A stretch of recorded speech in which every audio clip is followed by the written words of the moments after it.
This sure has been an interesting start to the summer because rather than being outside in the hot sun or by the beach or anything like that, I have actually been exploring a snowy mountain, doing those chilly, wintry vibes. While I've been exploring Wuthering Waves' new zone, Mount Firmament, I've been reminded of Genshin's patch 1.2, which brought us Dragonspine.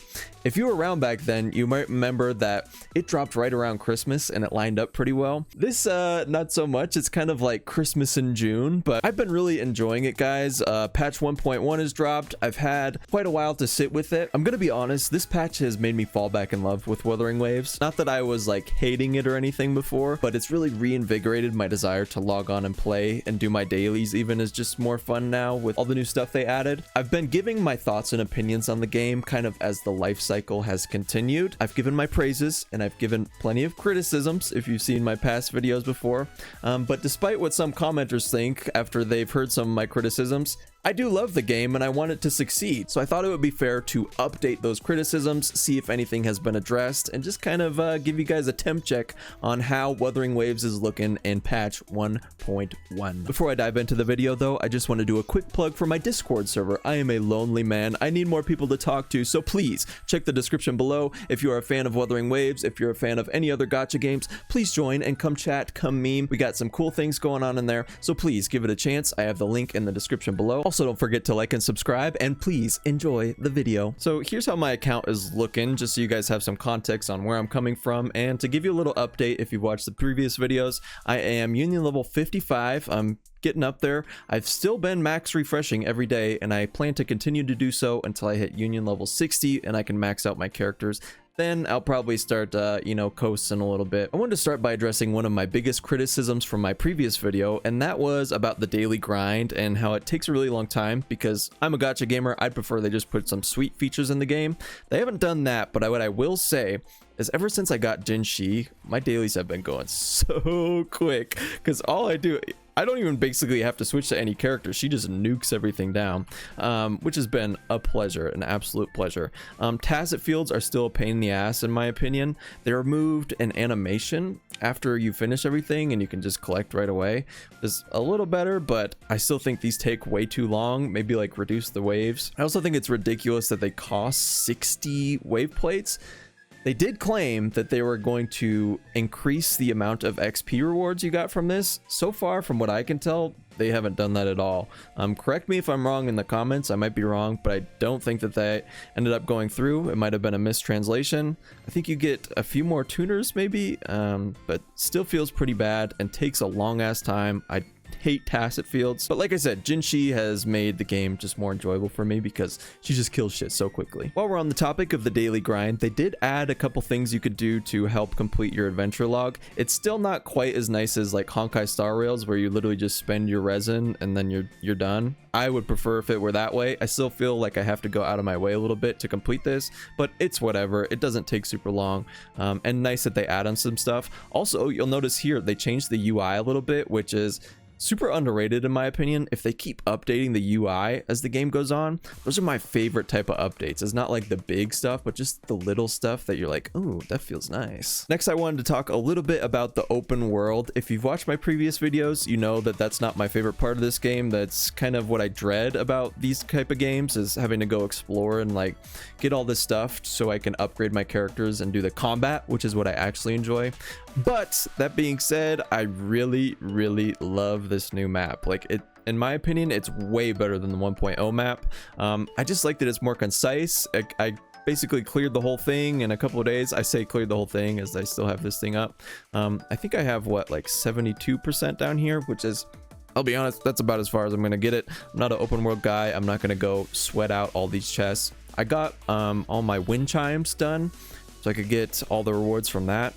Once I was done with that and I completed all the quests, I did all the events, it's like, hey, that was a fun time, but I think I'm done. Objectively though, I think that this zone did have some of the best puzzles that they've come up with. I really liked the little clang bang, gang bang, whatever you want to call it.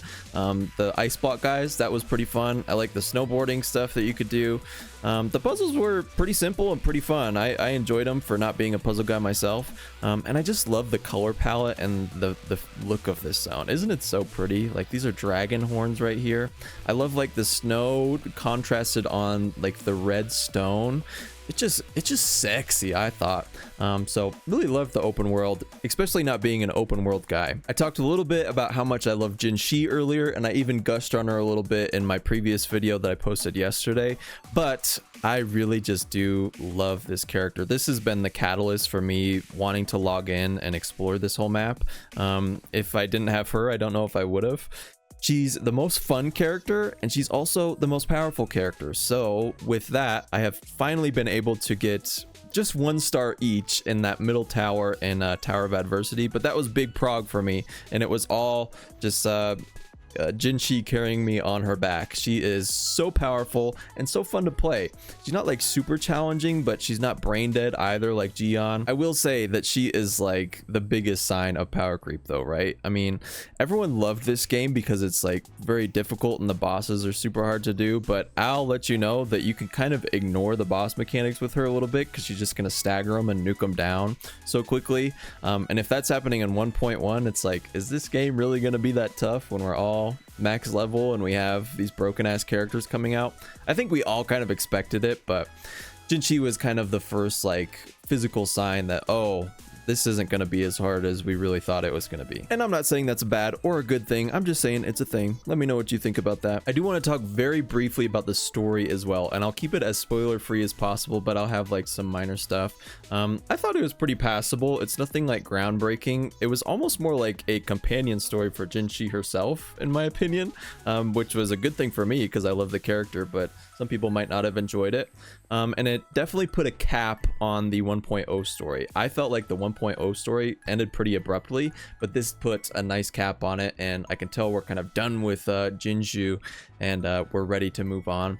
I won't say what exactly happened towards the end, but they did have like a nice little talk at the end with Juye where you're like, oh, this is where we're going next. I thought that could have been expanded on more. Maybe we see like from the viewpoint of the people we're going to interact with next in the story, but we now know a direction, and I'm excited for it. I won't lie. Abby, I have mixed feelings on. They're not quite as bad as Paimon, and I'm glad that they weren't like part of the whole exposition of the story. But there was about a 15-minute, or at least what felt like 15-minute portion towards the beginning where it's just you yapping with Abby, and they're just like, oh, I'm so quirky. I like to eat a lot, and now I'm tired. I'm gonna take a nap. It's like so tropey and was just super cringe. I didn't like that first part, but glad that they're not going to be like a figurehead that you have to be dealing with all the time. So if you watched my previous video on kind of my temp check on Wuthering Waves, my biggest criticism at the time was of the ecosystem, which I feel like is something baked into the game that's going to be very hard to change. But Kuro did say before 1.1 even came out that they were going to actively try to make it a little better. What they did in 1.1 is reduce the cost of shells, or like the cost of coins that it takes to level up echoes. And I will say that's been super nice. It barely costs anything now, and I feel like I can keep re-rolling echoes for a long time without having to think about my money, especially right now when money is such a scarce resource for all of us. So kudos to Kuro for doing that, because that's a huge thing. That being said, they did not change the tacit fields whatsoever. There's no other tacit field events on the horizon. That little event that we had towards the end of 1.0 was nice, but now I'm getting to that point where I'm starting to be starved again, and I am always having this abundance of echoes that I want to level and not having enough XP to level them. I'm not going to riff on this too much because I've covered it at length in my previous videos, but just so you understand, my main argument is that I believe that this ecosystem at the core is bad. It sounds good on paper to be able to endlessly farm the echoes and get that right main stat, but it creates this problem where I'm always going to have an abundance of echoes that I want to level up and never ever have enough XP because I can farm them endlessly. Yeah, it sounds good, but when we actually get it, it feels bad. Now, I'm not saying that in other games it's like so much better, right? Because in games like Genshin or Honkai, what you're gated by is getting that right main stat. And I realize that that feels bad as well. And neither of them are great, okay? I admit it. I'm not saying that it's so much better, but I am saying that that feels better than what we have in Wuthering Waves, where I'll always have something I want to level, but I just can't because I'm just dried of materials. I don't like that feeling. I think it's always going to feel bad. I hope that they can at least, like, you know, remedy it a little bit by giving us more XP. I think that'll help in the future, but as of right now, I still do not love the ecosystem.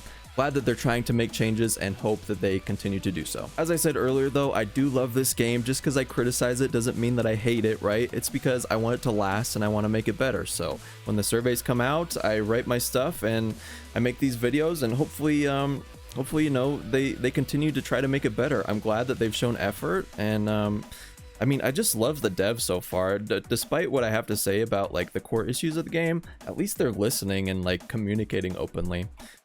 So still love the devs of this game, still loving the game. I think that 1.1 is probably one of my favorite gacha patches. I mean, just look at this place, right? It's so beautiful. They cook so hard on this. So they give us a great zone with a great little town here that I'll be hanging out in for quite some time. They gave us a great character, probably great 2 characters, right? Because Changli looks just as good as Jinhsi. And also just fixing those core systems too, right? And UI updates, working on the system, listening to feedback.